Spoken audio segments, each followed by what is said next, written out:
Oh.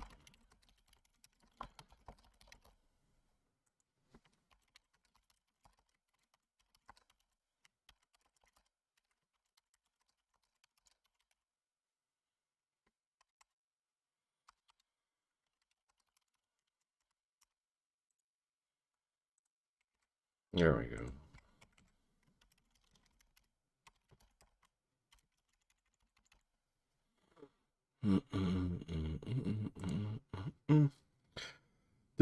Hey, Marcus, how are you, buddy?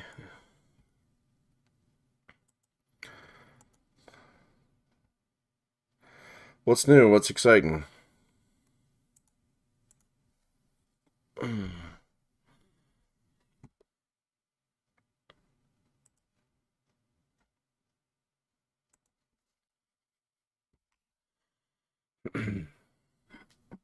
Hey, Brandon, how are you? How's y'all's weekend?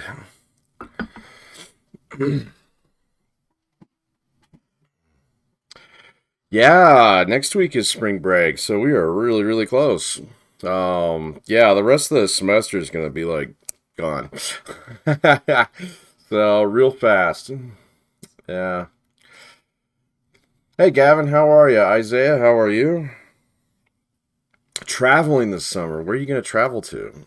So we my wife and I are debating at the moment about actually going somewhere this summer. My daughter is 9, and so it's about ripe time to make a Disneyland or a Disney World pilgrimage. I don't know. I'm not really into that kind of stuff, but you got to do it at least once when you're a kid if you can afford it. So Wisconsin, huh? So hopefully Delaware. Delaware is one of the few states I've never been to. So I think I ticked them all off the list once. There's like 6 that I haven't been to. And Delaware is one of them. So I don't know if I'm going to go out of my way to go to Delaware. So I'm not saying that there's anything wrong with it. It's just I'd have to be in the neighborhood, so to speak. Hey, Matt. Hey, Jeff. How are you? So Alaska. Someday I've got to make my way up to Alaska. I've not been there. Yeah. Oh, yeah. No, that's cool. Yeah. Yeah, there's probably a bunch of those in Delaware, even though it's pretty small. Where was I? I've been to Williamsburg, which is on the other side of Chesapeake Bay, if I'm not mistaken, in Virginia. It's kind of neat. I mean, it's a little kitschy, but there's a lot of cool stuff to do around there. Yeah. Oh, what's going on with my stream, man?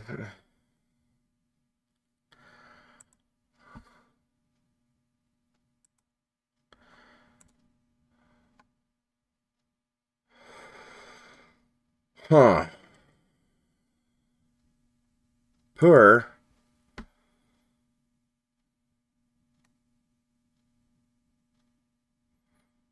Drop frames. 39. Can you guys still hear me on this? What's going on here?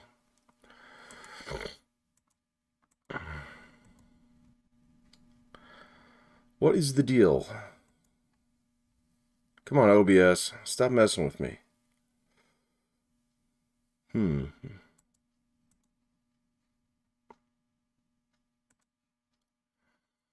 Let's try this.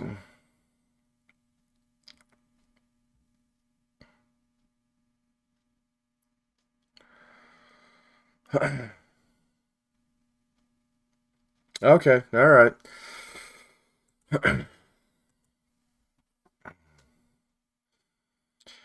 Well, this is the second time I've gotten this error message here. And it looks like everything's running, but again, if the quality's crappy and stuff like that, I am recording it, and so it will upload and process down the road. So apologies for that. We have no idea what's going on with it. Hey Andy, how are you?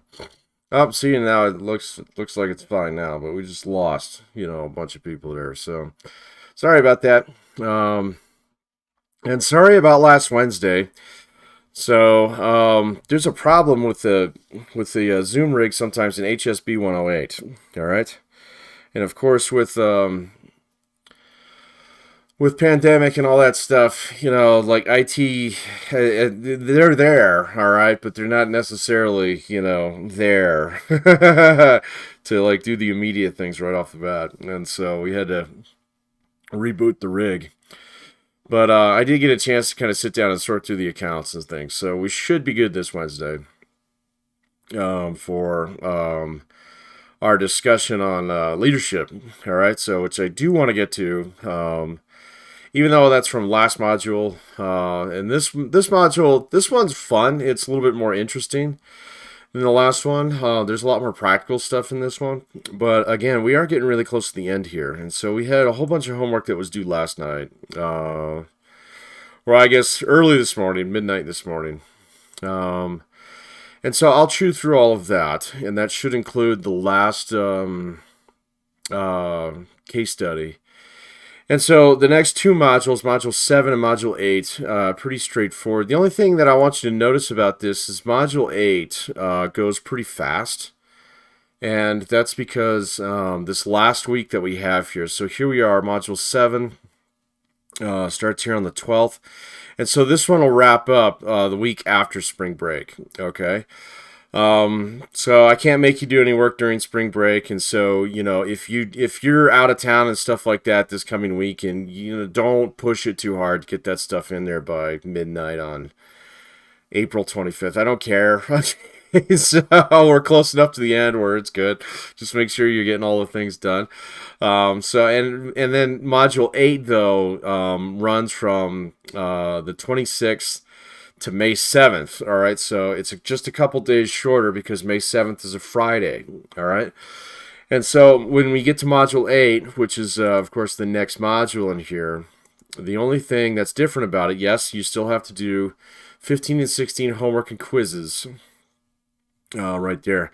But that leader interview, all right? So that thing is due on the 8th. But all this stuff and everything in the class. So if you've missed anything in the past and you want to make it up, make sure that you get it punched in by May 7th, all right? So midnight on May 7th, because after that, graduation's the very next day, all right?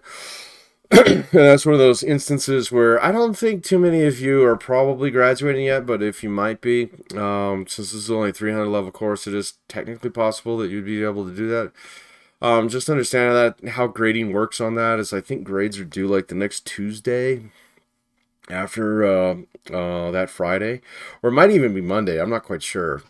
And so, we'll get all the grading done that weekend and whatnot. But if you need to graduate and, I don't have your grade punched until Monday, yeah, they'll let you walk, but then we'll see you next fall. So, but that's okay. So anyway, the next so this next module, just remember, it's just got a couple days chopped off the end there. All right. So anyway, here we go. What's our trivia topic for the day? Hey Abby, how are you? Jeff, they have never been there. What do you mean by that? I don't know. So just kind of stream of consciousness kind of stuff going on today. So if that's an answer to a question that I asked, then that's cool. So, but anyway, yeah, we need a trivia topic. So we have this week to do, let's see, what did we do last week? Didn't we do Game of Thrones? Or no, we did. Oh, no. Oh, man, I can't even remember. There was another class. We did Sabrina last week, or maybe it was Buffy. I can't remember. Whatever. So let's see. If you got a IT, what do you mean like IT? Information technology questions? You want to do IT questions? Okay. So that sounds interesting. I can't ask things that are too weird though, with that one. But yeah, we'll see. Yeah, maybe we can find something. We haven't done video games yet either, so I don't think. But that's okay. IT sounds good. Oh, it has never been there. Got it. Okay. Got it. Oh, IT has never been there. Got it. Yeah. Yeah, no, I understand. Yeah. There is one guy who's cruising around, and yeah, he's really cool. But he, just like if the response time is like 15, 20 minutes, I'm not going to sit there and make you guys wait 15 or 20 minutes, in order to get that going. Um, and so, yeah, that's definitely, hopefully something that gets resolved this fall. So yeah, because I'm looking forward to the fall. Hopefully we can get kind of back to normal a little bit. I mean, I don't want to say that because then it won't happen. But at the same point in time, we are also getting to the summer, and all my classes for the summer are online. And so it'd be kind of nice to get something kind of piece back together for the fall. That's pretty normal. I know that I'm booked to teach almost all on ground classes, so um, this fall, so that'll be cool. But anyway, all right. So yeah, so I realized you weren't like talking about IT questions there. So and then so if you've got a trivia topic, throw it out there. We'll make it happen today. All right, but let's talk about power and politics. All right. Today, this is infamous chapter 13, and I don't know why, but the power chapter in virtually every book that I teach is chapter number 13. So like most skyscrapers don't have a 13th floor. So for superstitious reasons, but all management books do, and it seems for some reason that chapter 13 is the one where we always talk about power. All right. And so this is an important topic because it's probably one that you haven't explored too much in other classes. All right. And understanding how to use power, and well, first of all, what it is and how it works, and then how to use it. It's all really integral to becoming a leader because as a leader, power is basically your tool that you have at your disposal that other people around you don't have. And so, like, you can take just about any definition for leadership and substitute the word leadership for power, and they all still work. Okay, and so they say certain things like, well, leadership is getting people to do what you want them to do. All right, well, that's what power is. Okay, or in some respects, leadership is the ability to influence people towards, quantifiable objectives. And okay, well, that's what power is too. Power, you use the same thing, to get what you want. Hey, Minka, how are you?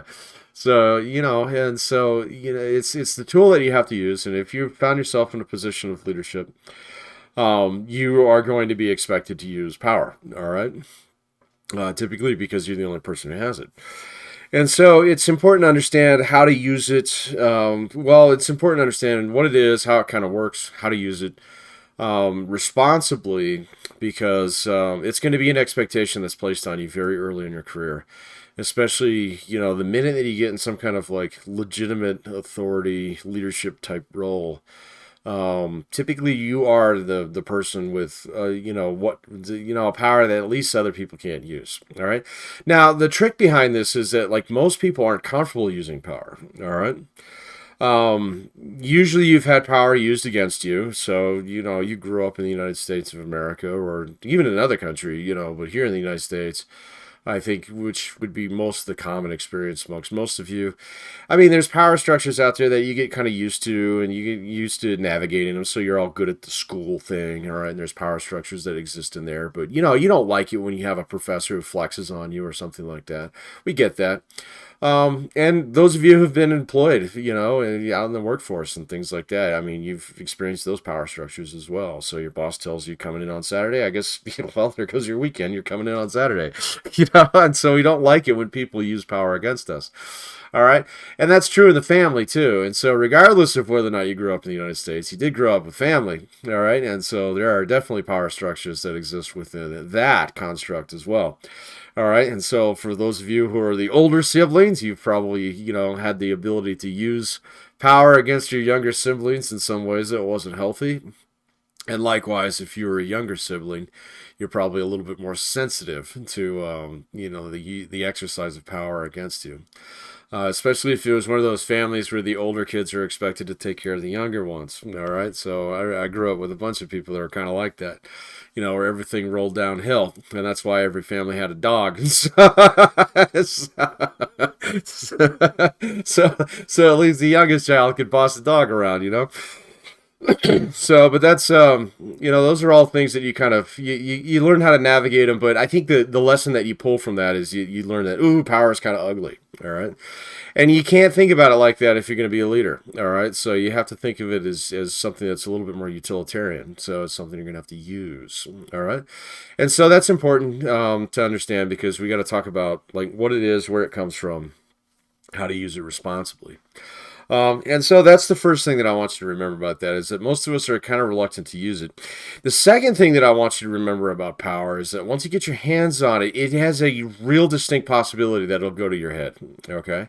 And that happens to everybody. All right. At some point in time, especially if it's been a long time where you have actually felt like you were in control of something. So, whether it be your life or your schedule, or how much sleep you get on the weekends, whatever. If you don't feel like you're in control, then sometimes when you are afforded the opportunity to be in control, you can do some really dangerous things. All right. And so I want you to watch out for that too, because that's the old saying, power corrupts, absolute power corrupts absolutely. Power has a tendency to corrupt. Yeah, that's what it is.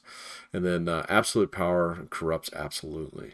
And there is some truth behind that, and I got to be really blunt with some of you, all right? You are absolutely capable of this. In fact, if we were doing this class in class, on ground right now, I would run you through an exercise, all right, which I save until the very end of the semester, because it's got to be and it's got to be at a time where we can kind of be cool with each other, so we all know, kind of, okay, who are the people who show up every time, raise their hand all the time, and who are the people who kind of filter in and out, and who are the people that we've never seen before because they never show up to class or something like that. And so we have to be kind of like comfortable with each other before I run this power exercise, because the way that it works is like there's usually the potential to dish out quite a bit of extra credit during it. All right. And basically what I do is I bring in a jar of marbles, and it's, got like 15, 20 marbles in it or something like that. Not enough for everybody in the class to have one, but enough for most people to have one. And then I just give the jar to one person, okay? And I say, all right, so you're in charge today. You get to distribute these to everybody, all right? So, and we'll run for half an hour here and whatever, and over the course of that half an hour, you'll have to decide who gets a marble, and each marble is worth one free quiz or homework, all right? Yeah, well, and invariably what happens is, depending on who I randomly choose to give the jar to, they're either really judicious with it, meaning that, okay, well, let's find out who needs them and stuff like that, and sit down and figure it out. Or they sit there and they say, oh, okay, then they start to get a little judgmental about it. And they say, well, these people have been here every single week, all right, and so I'm going to give them marbles. And the people who've been skipping classes, they don't get any. Okay, well, that's your decision. It's your power. And they'll debate and argue and fight about it a little bit in some respects, but then every now and then I have someone who gets really nasty with it too, and so they'll say like, oh, okay, well, let's do a contest or something like that. We're going to do a push-up contest to see who can get a marble out of this. And so I've seen some people from time to time go really, really kind of like, they'll use it in a way where they'll kind of make people dance a little bit in order to get that one way or another. And I mean, that's where it starts crossing the line of irresponsible use of power. And then once upon a time, I did have one student who just kept the entire jar for himself. All right. And everybody was furious, absolutely pissed at him. And they were pissed at me for letting him do that too. But I mean, that's the thing that I agreed to up front. I was like, okay, whatever. So, but this was a student who, I mean, he had been in every class, but he hadn't done a lick of homework in the entire thing. Nothing. All right. You know how my late policy works. So, you take a haircut if it's late. Except for this module, I don't care anymore. So, but he kept them all for himself. And, he didn't apologize for that decision either. He's like, no, if you're going to give me the opportunity to do this, I'm going to absolutely do this. All right. And even though the people just furious, absolutely, like almost screaming at him at this point in time, he couldn't believe that he did something like this and stuff like that. Also, at the same point in time, it was also like he had put himself in a position where like that made sense for him, and so he didn't see it as an ethics question. He saw it as like, it's like an ends and means kind of question. And so power can do that to you, even to you. Okay, so I can see it happen to y'all. All right, even at this stage in your career. And so be careful of that. All right. And so if you are going into a position of authority, and all of a sudden you're coming from a position where you feel like you had a deficit of power over years, and all of a sudden you're going to be like, oh, I can fix all the wrongs in the world with this bit of authority that I have. Be careful with that. All right, just understand that's a tough lesson to learn. All right, and there's no way to predict who's going to go which way on something like that. All right, and so the best thing to do is to actually practice using power in some responsible ways, and then get some feedback on, well, am I doing this right? All right, and that'll keep you a little bit more grounded. All right, so but we do have to talk about what power is, where it comes from, things like that. And we still need a trivia topic here, so I don't want to blather on this too long before we get into trivia. Otherwise, we'll just do general trivia again. That seems to be working pretty well.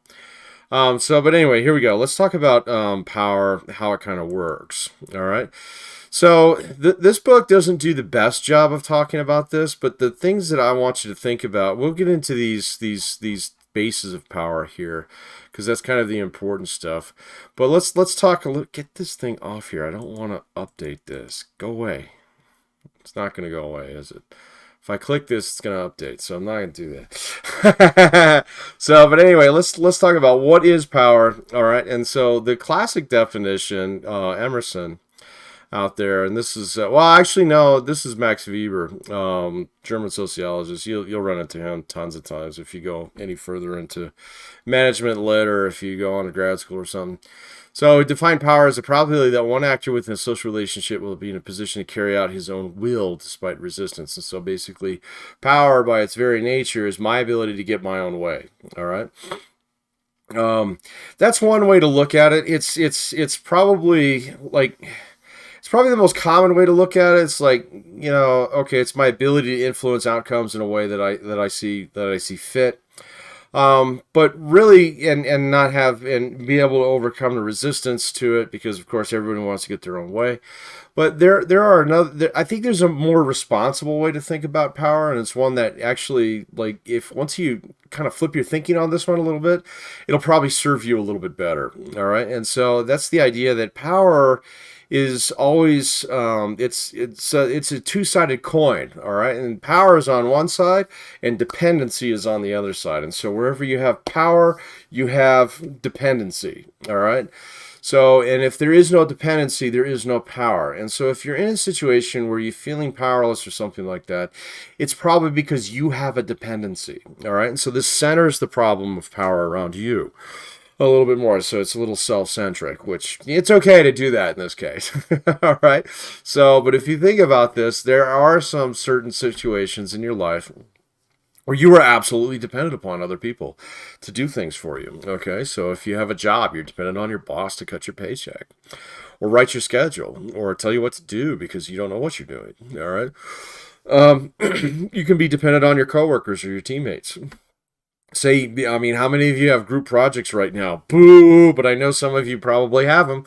Okay, you're probably dependent. So maybe like 3 weeks, 4 weeks ago, when that it got assigned, you got in your groups and you divvied up the work. And so someone says, "Oh, I'll write the paper," and you're doing the PowerPoint and the presentation. And you haven't gotten a look at the paper yet, so you don't know what to do. You have a dependency right there. Therefore, that person has power over you. You could be in a long-term relationship, all right? And if you're in a long-term relationship, and if you've ever been in one for a decent amount of time, you know that the power dynamics and those change from time to time.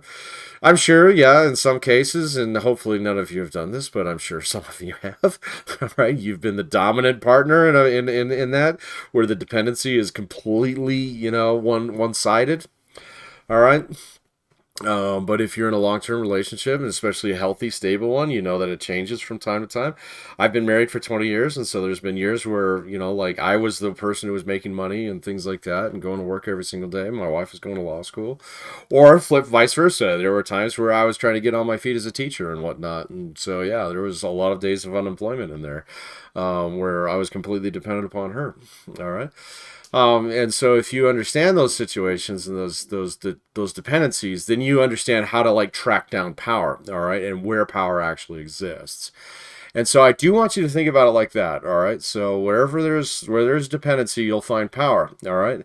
And sometimes it's not quite clear who has the power in most situations, but this is vital to your survival out there in the working world, especially as a manager.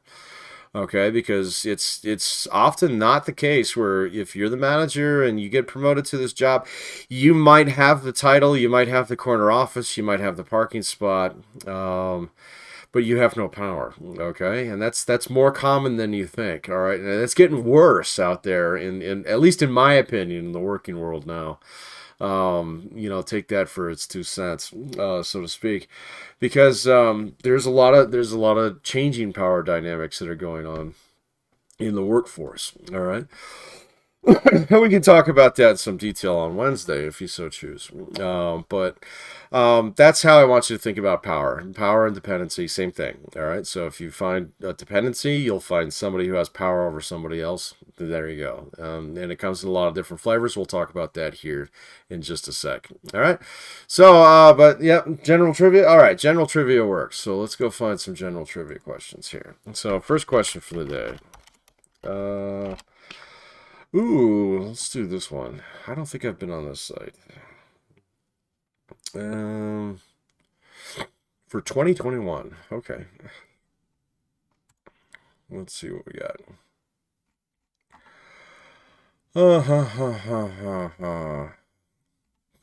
Oh, that's an either or. I can't give you that one.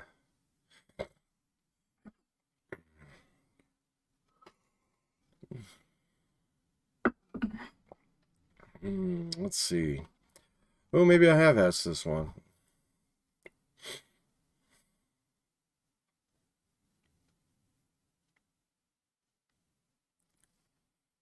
Oh, here's an interesting one. What is the fastest fish in the ocean? What is the fastest fish in the ocean? That's interesting. I think I knew this one, actually. So, fastest fish in the ocean. So, for free quiz or homework.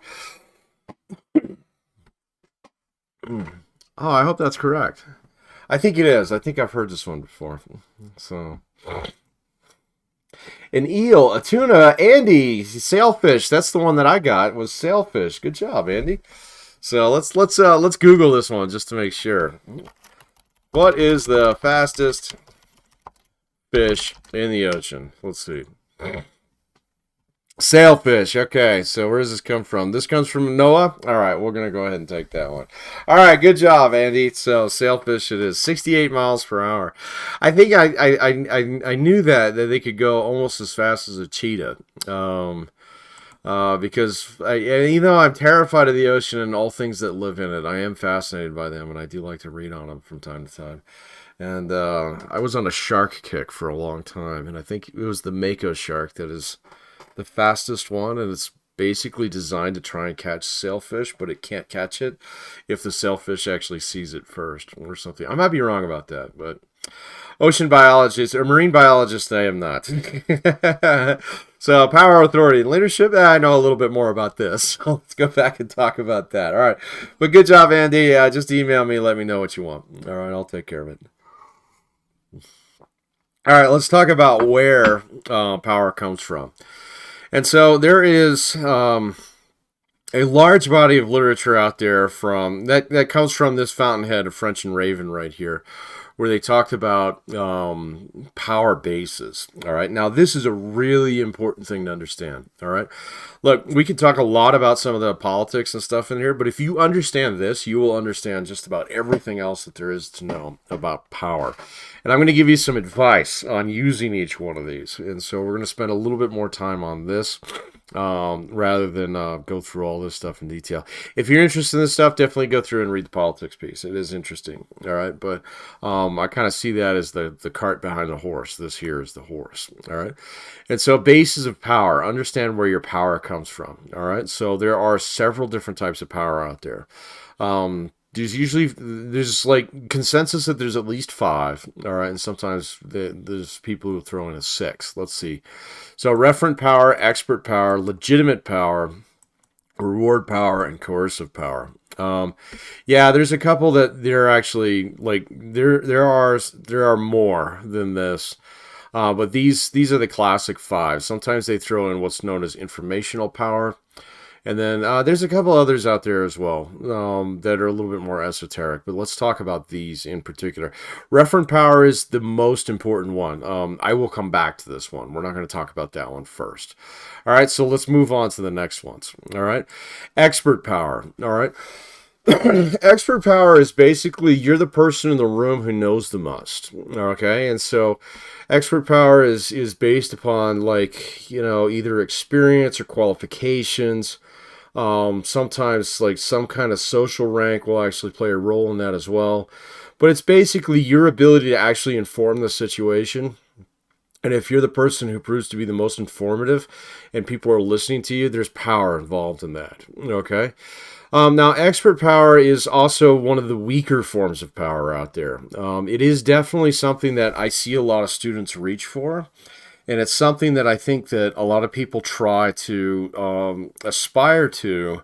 But it's kind of funny because when you do find people who legitimately have this, it's like one of the first things that they'll kind of dismiss. They'll say, well, yeah, I get it. I've been a CEO for 30 years, but I don't know everything. Okay. Sometimes you'll see that with professors, not always, not always. So, where they'll say like me working on my PhD. I mean, working on a PhD taught me one thing. That it's really damn hard to know everything about anything. Okay, and so if you're trying to become an expert on something, it's a lot of work, and I mean a lot of work to try and get there, especially depending on what it is that you're trying to be an expert in. Now, in the workforce, there are certain types of expertise, or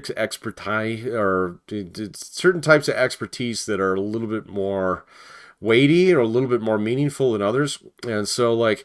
Being an accountant. So for those of you who are going through the accounting program and eventually you want to become a CPA, that's a good step in the right direction. All right. Understand that as a brand new, newly minted CPA, I don't care if you go to Harvard to become a CPA, but if you haven't had any experience actually doing, the bookkeeping work or audits or whatever, or tax preparation or something like that, you're instantaneously outranked by any other CPA who actually has done that. All right. For a little while.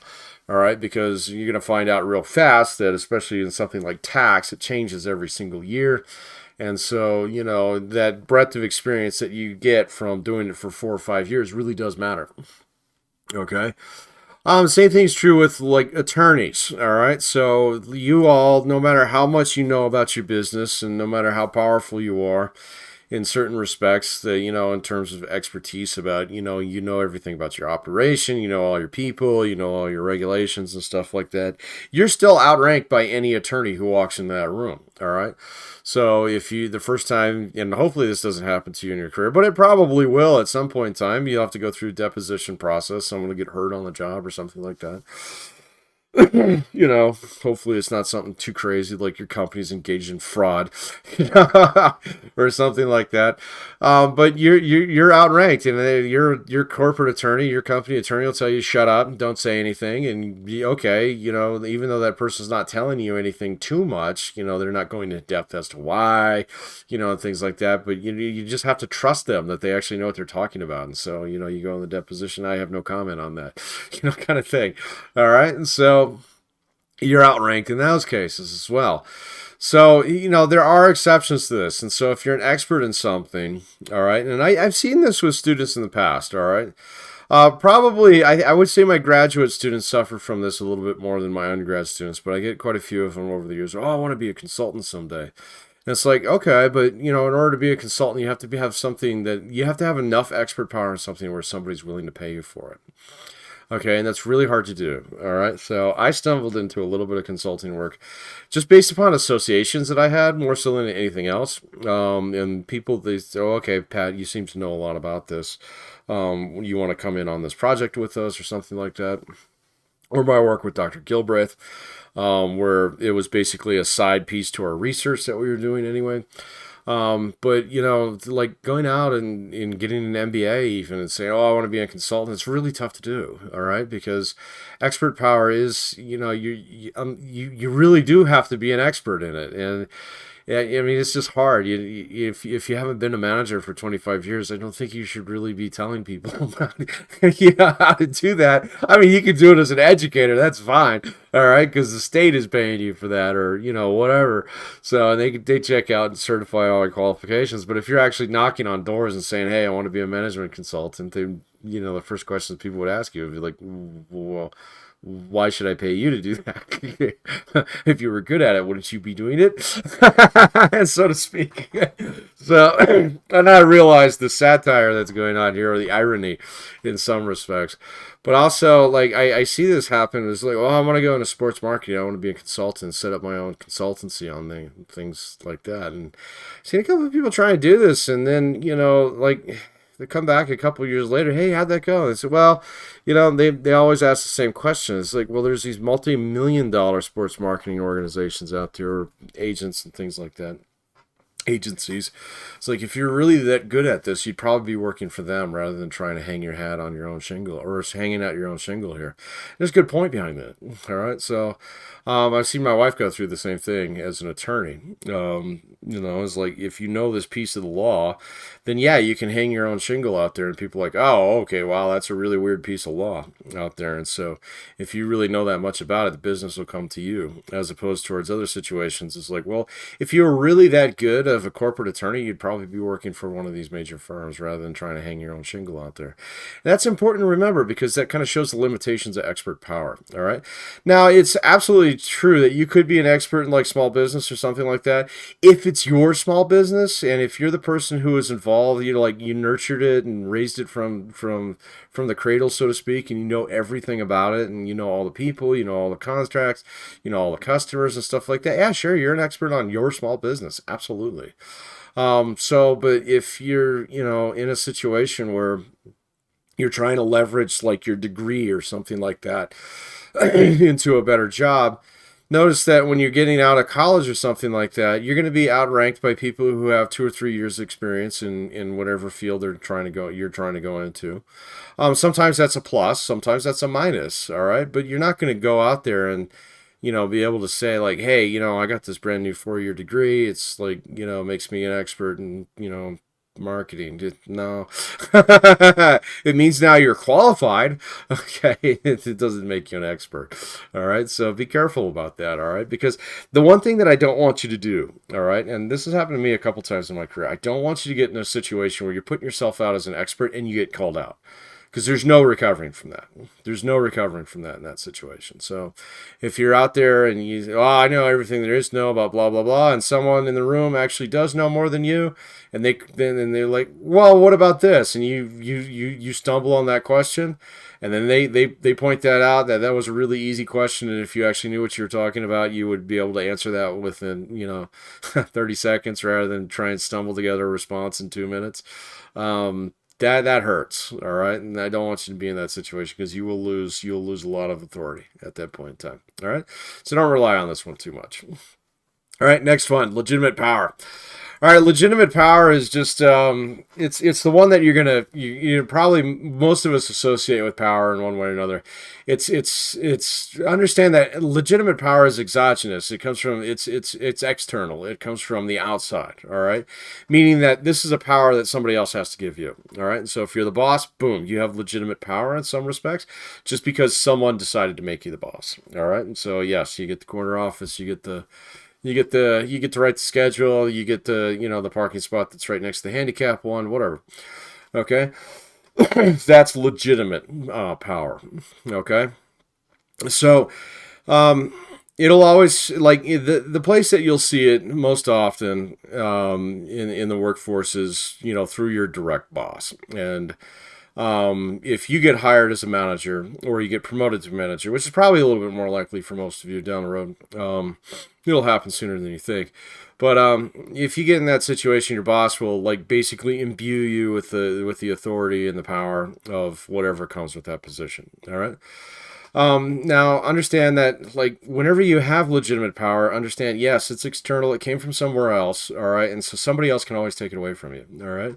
And so even though you might be the boss of the shop, the general manager of the store, the soup of the factory floor, whatever, something like that, even though you have that job's not yours, okay? So it doesn't belong to you.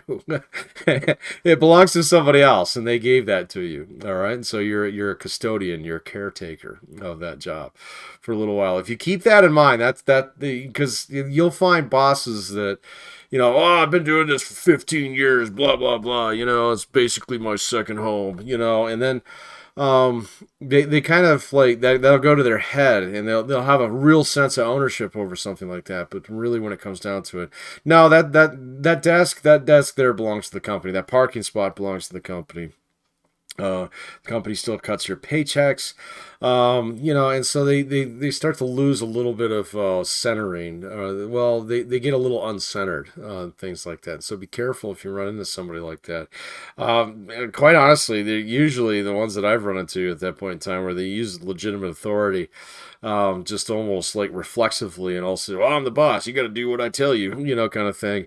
They're universally disrespected as managers, and they're usually, they're so far gonzo that in some way the company's just leaving them there because whatever, he's not causing that much damage, but you're never going anywhere. Okay, so everybody knows that, like, okay, this Bob's been in this job for a long time. All right, he thinks he knows everything, but he doesn't know anything anymore. We just leave him there, and because it'd be too onerous to replace him, or he makes his numbers every month or something like that. And if you do get into a situation where, like, you do run into somebody like that, you just realize that eventually you're going to have to go around them, okay? Because if you draw on this well too much, you do start to lose that sense of where that power came from, okay? And so you should be constantly thinking about that. Where did this come from? All right. But you will be expected to use your legitimate power, and the reason why the company usually gives it to you is because, well, we need someone to make these decisions, and that somebody's going to be you. Okay, and so the one thing that I want you to remember about legitimate authority is that you must use it when it needs to be used. Okay, it's that simple. All right, so if you walk into a situation, new manager, say you transfer in from another department or something like that, or you get hired off the street, um, and there's a conflict that's been going on for a long time, and you're the only person who can solve it. All right, so your boss isn't going to reach down and fix that problem for you. The employees don't have the authority to be able to fix it, and so it rests squarely on your shoulders. If you run into a situation where you have problems that can only be solved by the use of your use of legitimate authority, you must use it immediately. Okay, so you clear everything else off from your calendar. You don't spend too much time thinking about it. I mean, you do the things that we talked about in rational decision making model. Make sure that you make the best decision, but at the same point in time, you don't sit on it for 6 months. I'll think about it next week, kind of thing. You get to it, all right? And so if there's conflict that needs to be resolved, boom. If there's a decision that needs to be made and you're the only person going to get to it, okay? So because people are waiting on you to use this, all right? And if you don't flex it, you're going to eventually start to erode this. Especially if you get to the point in time where, like, well, if you've ever worked for a boss who never was able to make a decision, but a decision needed to be made, understand that in virtually every situation like that, eventually that decision was made, but just not by the person who should have made it, okay? So it was made by their boss, the employees. Sometimes you have really strong groups of employees who will just say, like, well, if we're not going to get a decision, we're just going to do it this way until someone yells at us. That's that decision being settled, okay? And so if you don't flex this power in the situations where you need to, then you will lose it. All right. So be very, very careful about that. The second thing that I want you to think about when it comes to legitimate authority is make sure you know what authority you actually have. Okay. And that is something that in any management job, and I've made this mistake a couple times, and I've gotten a lot better about it over the last, I'd say, the last couple of management jobs that I have, and certainly with every teaching job that I've ever had. I sit down with my boss and I say, okay, what can I do? Okay. You should do the exact same thing. As soon as you get a management role out there, look at your boss, sit down and say, hey, I need 10 minutes of your time. I need you to lay out the things that I am actually in charge of. Okay. Do I write the schedule around here? Oh, yeah, you write the schedule. Okay, good. That's one of your powers. That's one of your, that's under the purveyance of your legitimate authority. And say, can I fire people around here? And boss kind of is like, well, we'd have to talk about that a little bit. There's a process, blah, blah, blah. You have to get HR. That means no.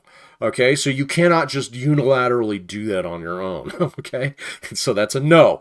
All right, same thing. Say, like, well, can I hire, people? And he's like, oh yeah, sure.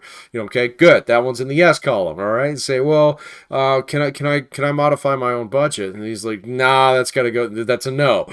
Okay, and so you need to kind of go through those steps with your boss to try and figure out the things that you actually can and cannot do. All right, so because the last thing you want to do is like kind of paint outside of the borders or color outside of the lines on that one. I mean, you can get away with doing it a little bit, and so I've always kind of had the philosophy it's better to beg for forgiveness than ask for permission sometimes. But that you can take that to an extreme too, where you fundamentally know that you shouldn't be doing this without asking somebody first, but you're just going to try and get away with it anyway. That is a very dangerous way to manage. Someone's going to call you out on that sometime. All right, so don't operate off that rule. Especially not on big decisions. Okay, but likewise, you don't want to get stuck in a place in a point in time where you constantly wait for someone to tell you what to do, because then you're going to lose this authority as well. All right, so it's good to sit down with your boss for 5 minutes, 10 minutes. As soon as you get started, ask him specifically, what can I do? What can I do? All right, so on what actions do I know you have my back, and on what actions should I come talk to you first? All right. Sometimes you're gonna find that you have no authority.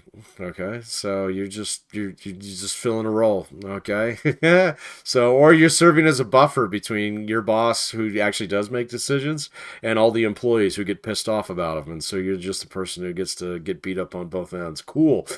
Welcome to middle management. So. But sit down and find that out. All right, and use this power when you have to. All right. So, trivia time.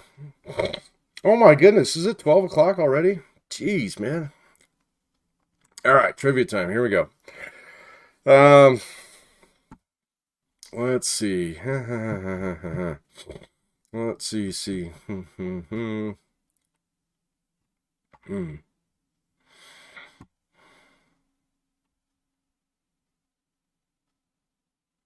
I can't pronounce that. I'm not going to try. Let's see. Here we go.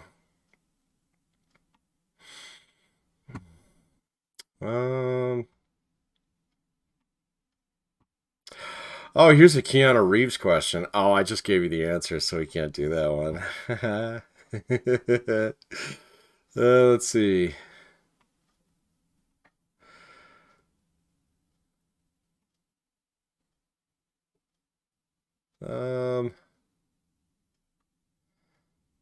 Oh wow, this is interesting. How many rides are at Disney World? I didn't know this. How many rides are at Disney World? I don't know. We might have to Google this one. So, but I don't think anybody can answer this one off the top of their head. But let's see.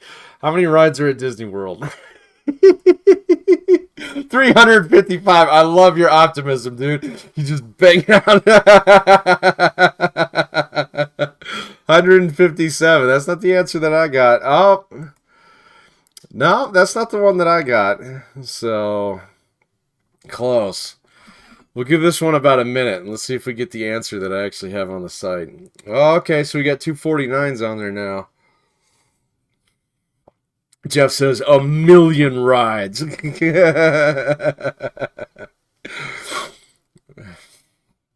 I'll give it about 10 seconds here, then I'll Google it myself.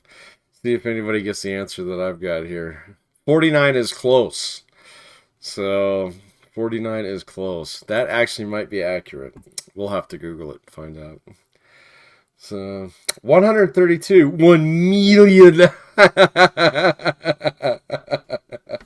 Yeah, I love it.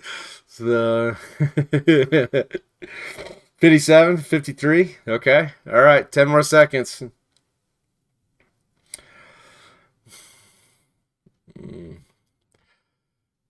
Five, four, three, two, one. Boop, boop. All right. Let's Google it.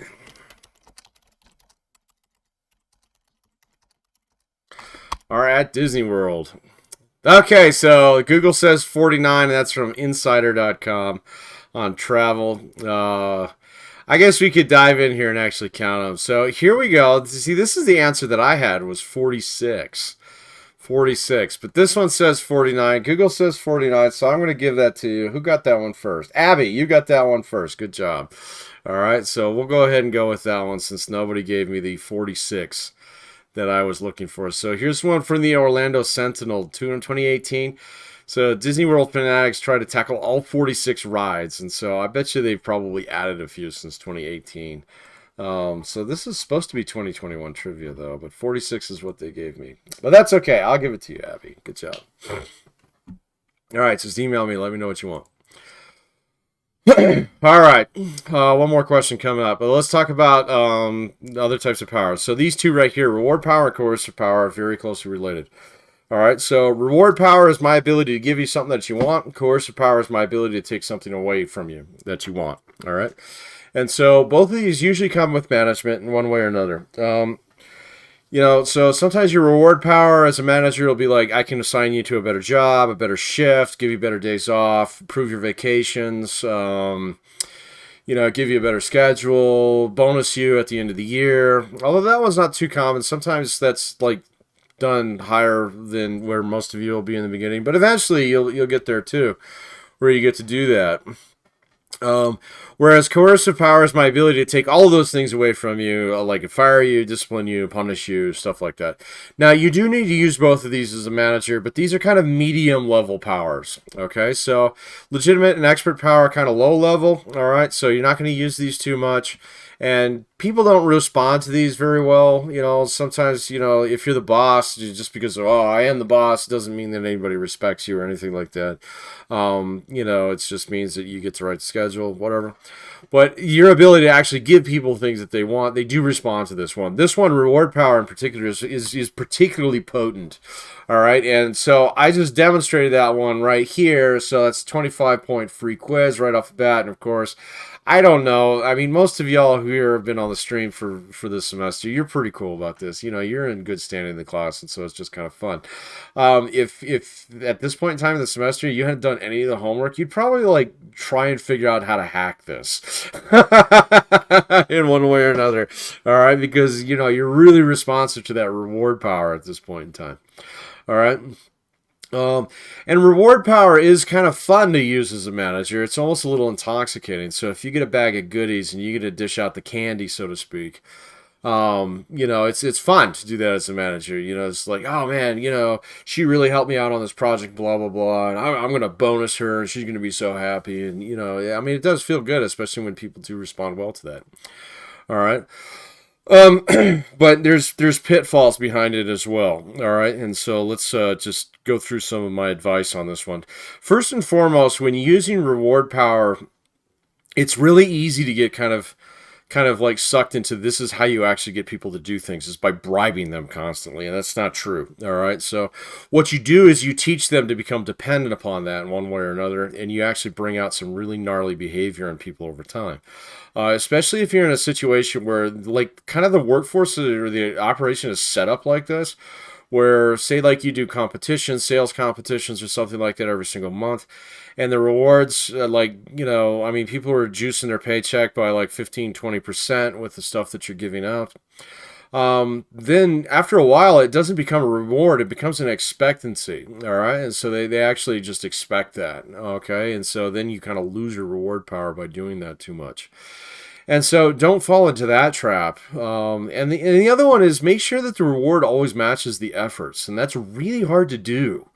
Okay, so now, it's only been a couple times in my career where I was actually in charge of, structuring bonuses and things like that.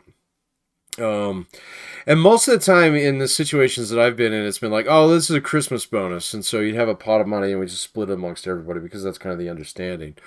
All right, but like in other situations, and I haven't done this as a manager, just because I probably would have fallen into this trap. I just didn't happen to be in a situation where this was how it worked. But I've seen situations where bonuses get treated like, it's your turn on the merry-go-round, so to speak.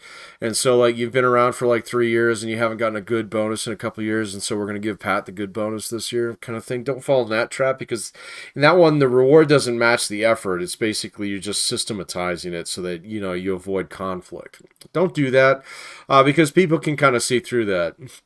The other thing that you shouldn't do when it comes to just using reward power, bribing people essentially to do what you want them to do, is never ever make a promise that you can't back up. All right, so if you turn around and you say to somebody like, okay, if you do X, Y, and Z, I'll you'll get this. All right, whether it be a bonus, a reward, a promotion, better office, Saturdays off, whatever. Don't ever make promises like that you can't back up, because if you do that and then you jerk the rug out from underneath somebody, not only have you pissed off an employee, that person is going to run around and tell everybody exactly what you did, and it's going to absolutely just undermine your authority 100%. So don't do that either. All right. So reward power, but like I said, it is kind of fun to use. 9 times out of 10, the best thing that you can do is when you use it, all right, and make sure that you do so fairly in a way where there's actually like justice behind what it is that you're giving out. So this person worked really hard on this. I want everybody to know that you worked really hard on this. I'm going to bonus you in front of everybody else on top of, or you get like whatever reward it is, whether it's monetary or something else. Make sure that you lay out the expectations of what you want, and then before you even dish that prize out, everybody has an opportunity to see that the person is doing exactly what you asked them to do. Okay, and then when they get that, it's like no big deal. It's like, oh, okay, well, she did what Pat asked her to do, and so that's how it works around here. That's how you want to use reward power. The other thing that you don't want to do with the other thing that you do want to do with reward power is that if you cannot do that in one way or another, you can't set the expectation, and you can't measure the individual effort, which is really hard to do. Don't get into those weeds because they're snakes and they're all right. So don't worry about that too much. But in that case, do kind of like what I do in this class, is just lower the stakes on everything. So like, a free quiz, it's 25 points. It's not that big a deal. It really isn't. If you think about it over the course of the class. All right, there's a reason why I make you do 16 of them. And there's a reason why I make you do 16 homeworks on top of it too. And now if we actually sit down and do math, you probably look at it and be like, oh. And it's kind of fun. You get the same endorphin kind of rush when you actually score at any given week. But really, when it comes down to it, the reason why I dish out so many and, we pick silly topics and stuff like that is because really, when it comes down to it, the stakes are really low. Okay. And so if you do get to a situation where you do have some reward power, but you don't have an effective way to actually measure effort, or at the same point in time, you don't want that to be like the impetus for people to do things, meaning like, well, I'm going to do this because I want to get the bonus, so you have a bigger objective in mind, like doing all the quizzes in the book, keeping up on the reading, so to speak. I know most of you don't do that, but at the same point in time, I do force you to engage with the material, but I keep the stakes really, really low. And so if you can do that as a manager, it actually really helps too. Okay. Coercive power is the flip side of this. It's the ability to take something away. All right. Two things to understand about coercive power. Number one, nobody on the face of the planet likes to have coercive power used against them, ever. Okay? That's almost unanimous. You don't think about all the times it's been used against you. Hopefully you grew up in a household where this didn't happen too often, but, dad comes home and yells at everybody or worse or something like that. That's coercive power.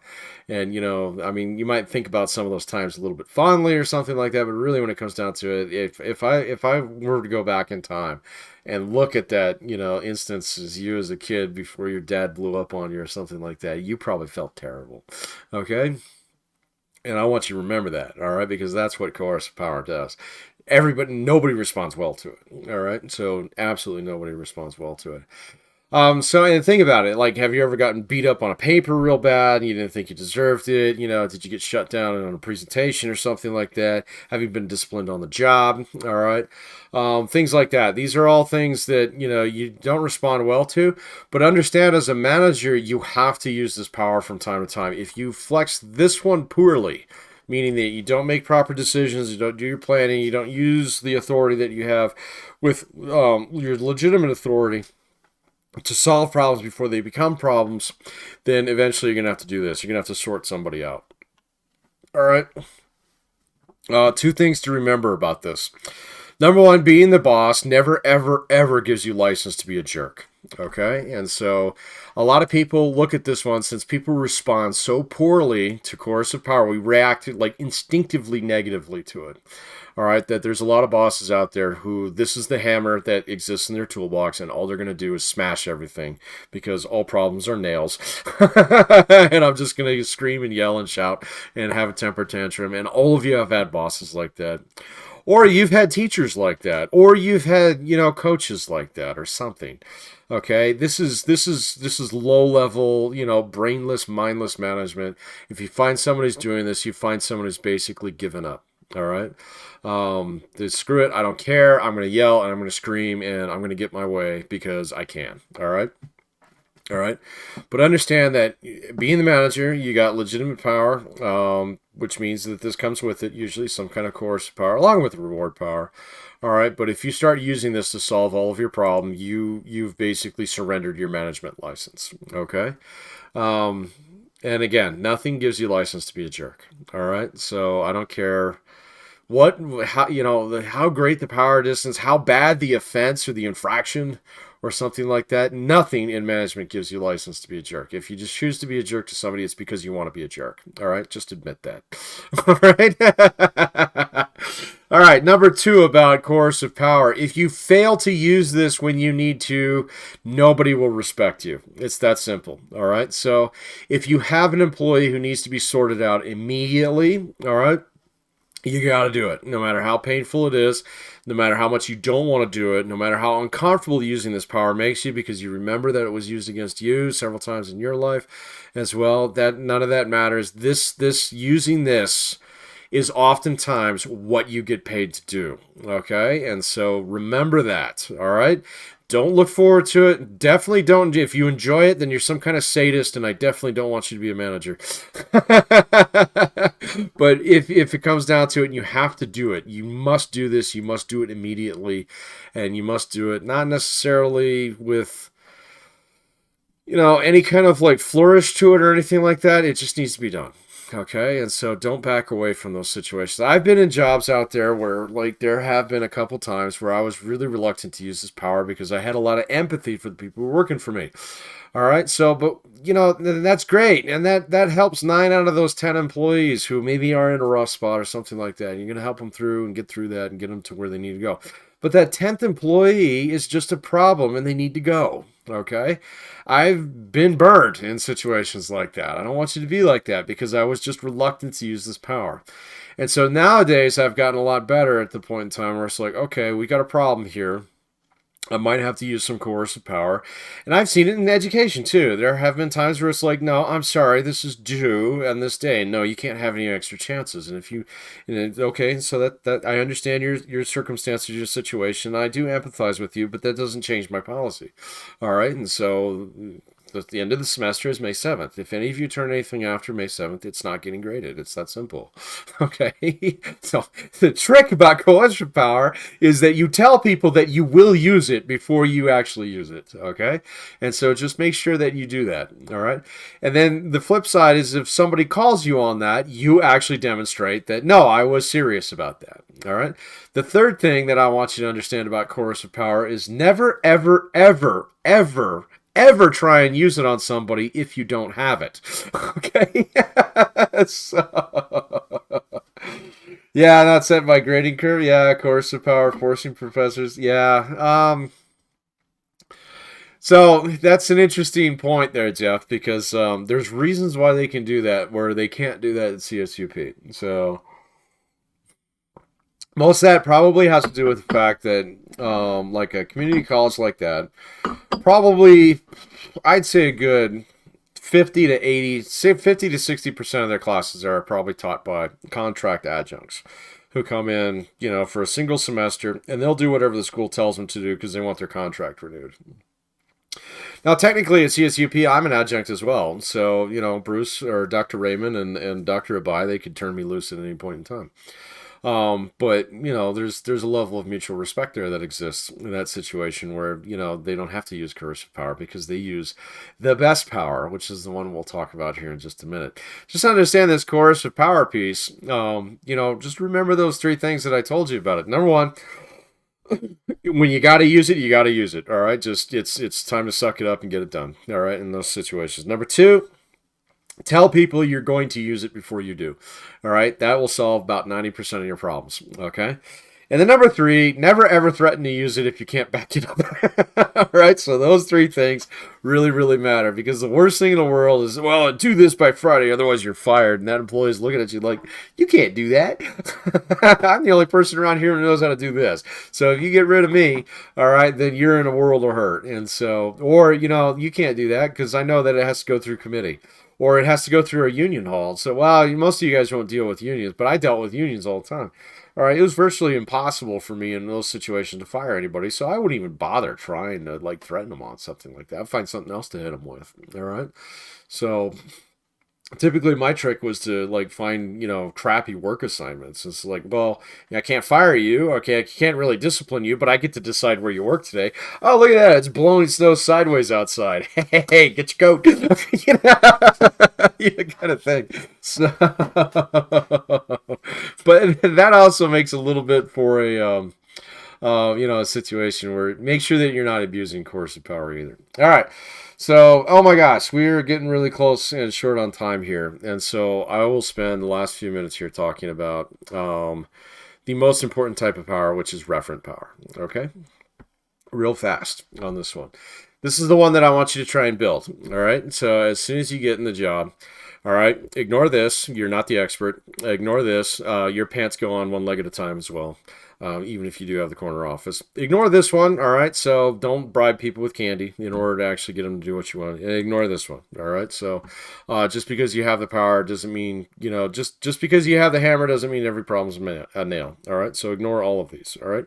Work on this one, all right? Referent power. Referent power is just, it's very simple. It's related to this concept of trust and respect, all right?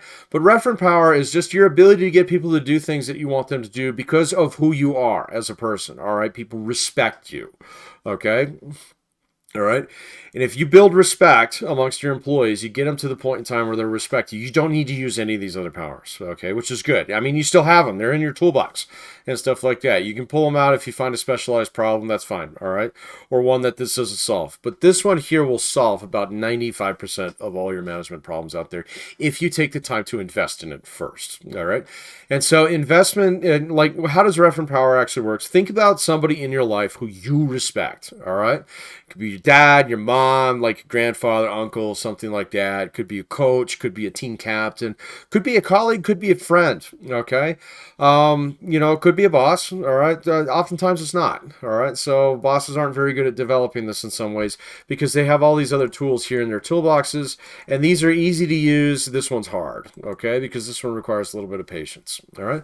But if you have had somebody in your life who you deeply respected, all right, I want you to start thinking about why did you respect that person. Oftentimes we'll reach towards things that are a little bit more along the lines of like, well, they were always there on time. They always, took the time to talk to me, or, they always, they taught me things that I'd never known before, or, they really cared about their employees, or, something, there's going to be something there.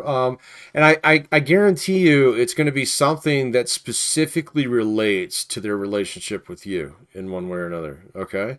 So think about it. You have somebody who you deeply respect. All right. So in one way, so maybe it's somebody you've never even met. All right. And so, like, there's people on the YouTube, I respect them immensely for their opinions and stuff. But what I really do respect about them is their willingness to share those things openly. And so there is a relationship there if you think about it in some respects. They're actually taking time, not putting this crap behind a paywall, so to speak. Right. It's, delivering the message in a timely way and stuff like that, answering questions honestly, and they're really extending me a lot of courtesy as somebody who's watching them. All right, that's somebody that I've never even met. I respect them for that. Okay. Typically it's because that there is some element of that relationship that's reciprocated in one way or another. All right. So you have someone say, okay, let's make it a little bit more simple. Someone you actually have met. All right. Maybe spent a lot of time with. All right. Maybe it's someone who listens to you deeply when you talk. All right. That's a sign of respect. All right. They're respecting you. They're respecting your opinion. Okay. They're taking the time to listen to you. All right. And now that person, that you deeply respect, they call you and they say, hey, man, I got a flat tire. I don't know how to fix it and blah, blah, blah. Boom, you're in your car and you're going. Okay, so that's the piece that's the payoff piece that I want you to think about when it comes to referent power. If you take time to build respect with your employees, then when you ask them to do something down the road, they don't even think about it. They're just like, oh yeah, no, I won't want to let Pat down. I'm going to totally do that. So if you can start managing like that, I mean, people look at you like, how do you get people to do things like this? And you're like, oh well, I take care of them, they take care of me, kind of thing. And it's not a quid pro quo Godfather kind of thing either. It's just like, hey, we have mutual respect for each other around here. And so when I ask them to do something, they know that it's serious and they take care of it. Okay. That's referent power. All right. How do you build referent power? Well, it's really easy. It's not terribly easy, but it's simple. Let me put it that way. So there's a difference between easy and simple. All right. It is simple. It's not easy. The way that you build referent power is by you trust people. All right, you have to extend trust first before you expect it in return. So you get out there, you're the new boss, things like that. You got to trust that your people are going to do right by you, and that they're going to do what they say they're going to do. And does it always work out? Absolutely not. All right, so absolutely not. But it's a step in the right direction. And it's almost like you'll build a momentum on trust where eventually, it'll overcome all problems. All right. So here's how it kind of works out there in a while. You get a brand new job. Your boss likes to scream and yell. And so, you're 10 minutes on the job and all of a sudden you figured this out that your boss is a screamer. Cool. You weren't in the interview, but you apparently are as soon as you start by the son of my paycheck. Got it. All right. So your boss goes, well, make sure everybody gets done by Friday, blah, blah, blah. He's like, okay, all right. So what you don't do in that situation, you don't turn to all your employees, well, make sure you get this done by Friday, blah, blah, blah, blah. Don't let that stuff roll downhill. Turn to your employees and say, hey, Bob, our boss, my boss, really wants this done by Friday. Do you guys think you can get that done by Friday? All right. And don't say, oh, I think you can get it done by Friday, because then you're telling them what their opinion is, and that's never a good idea. You say, do you think you can get this done by Friday? And they look around and say, well, yeah, we can probably get it done by Friday. It's like, great. Well, I'm going to trust you guys to get this done by Friday. All right. I'm not going to bother you about it and things like that. Have at it. Good luck. Kind of thing. Don't monitor them. Don't get in their business, stuff like that. Turn around Friday, they get it done. Monday, you bring them all together. Hey guys, did you get that thing done on Friday like you said you would? Yeah, we did. Awesome. Thanks, man. Thanks for really helping me out. And then you go tell your boss, hey, that thing done. All right. Next thing you know, your employees are going to see that and going to say like, oh, well, our opinions actually matter around here. So the next time, your boss screams at you, oh, make sure they get it done by Wednesday. You go back to your guys and, they say, well, can you get it done by Wednesday? And they're like, nah, there's no way we can get it done by Wednesday. It's just too much, blah, blah, blah. It's like, no, it's cool. So I'm not going to tell you to get it done by Wednesday. All right. But I'm going to go tell him that we can't get it done by Wednesday. All right. And then you go and you tell your boss and he gets mad at you and you take your lumps and things like that. You go back to your employees and, sure enough, they couldn't get it done by Wednesday, but they did get it done by Thursday. You take it back to your boss. He cools down, stuff like that. So you took a couple lumps on that one, but you trusted your employees and they saw that. All right. So that trust is going to translate into respect. All right. It's not going to take long to do as long as you keep extending that trust. If you question, if you needle, if you get nervous about it and things like that, and you're constantly in their business, you're not really trusting them. You're just checking on them and things like that. And so what you really do need to do is you need to start extending trust, just blind faith trust. And, next thing you know, it's going to be returned in spades. All right. Are you going to take some knives in the back? Absolutely. You're going to have some employees out there who will absolutely stab you in the back on this one because they want your job. They're pissed off at the previous job or the previous boss. They just don't like their jobs in some level, something like that. Are you going to take some knives? Yeah. All right. So what do you do in situations like that? The only piece of advice I can give you is wear them with pride. All right. So, it's your natural reaction to try and pull that knife out and who did this? Blah, blah, blah. It's like, no, it's much better in some respects, even if you know who did it, not to call anybody out or anything like that. Just make sure that people know that you're still wearing that knife in one way. You don't care where it came from, or, you don't care who put it there. You're not out for vengeance and blood and stuff like that. But really, when it comes down to it, it's one of those things where, like, the next time that situation comes up, you say, well, last time I did this happened. Man, it still bothers my shoulder a little bit, but that's all right. Is this going to happen again this time? Next thing you know, all those things will stop. All right. So because you're extending trust to your employees, and if you do that, and if you do that consistently, and if you can keep that in mind, you'll build that relationship real fast where people will move mountains for you. And so I'm speaking to you from personal experience. This is something that I excel at on the job. All right. And really, in the long run, it does make life a lot easier. And in some respects, your objective as a manager should be to kind of put yourself out of a job. This is a good way to do it. All right. And so reference power. This is the one that I want you to use in the future. Don't worry about these too much. Definitely do this one. All right. All right. So we used up the full hour and 20 minutes here today. So we have just enough time for one last trivia question. So let's go ahead and crank one out here real quick. Oh, that one's easy. That one's easy. Let's find something else. Let's find something else.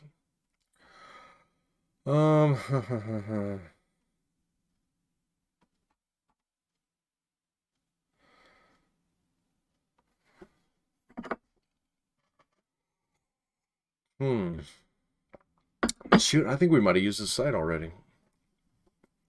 Oh, here we go. Here's a game question. Who starts first in chess? What color starts first in chess? You got two colors to pick from, so who makes the first move in chess? So we'll make this go real fast here. Some of you probably know this one. So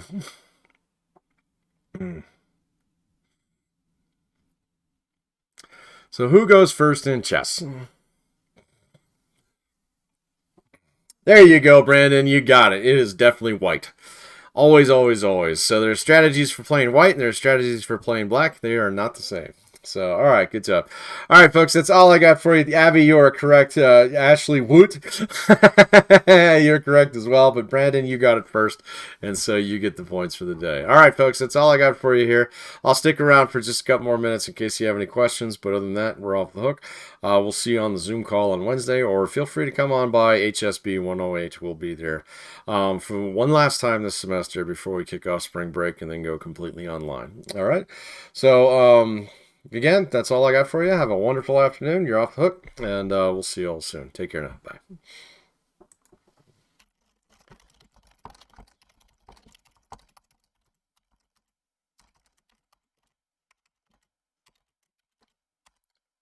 Oh, that's okay, Ashley. The spelling don't count. So, no, Brandon just got there faster.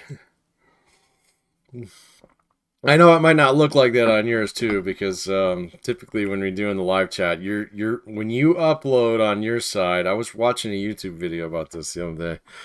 When you upload on your side, oftentimes your chat window will show yours first, before anybody else. But Brandon did get it first, so whichever one hits my chat window first gets it, of course. But that's okay. Thanks for playing.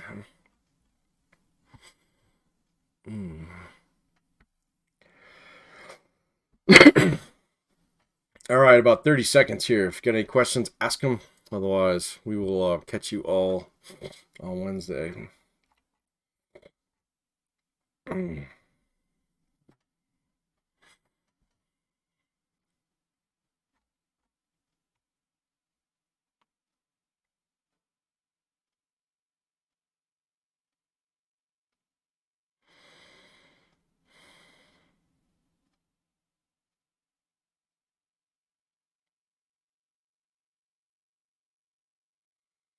All right, 10 seconds. 4, oh, 5, 4, 3, 2, 1. See ya.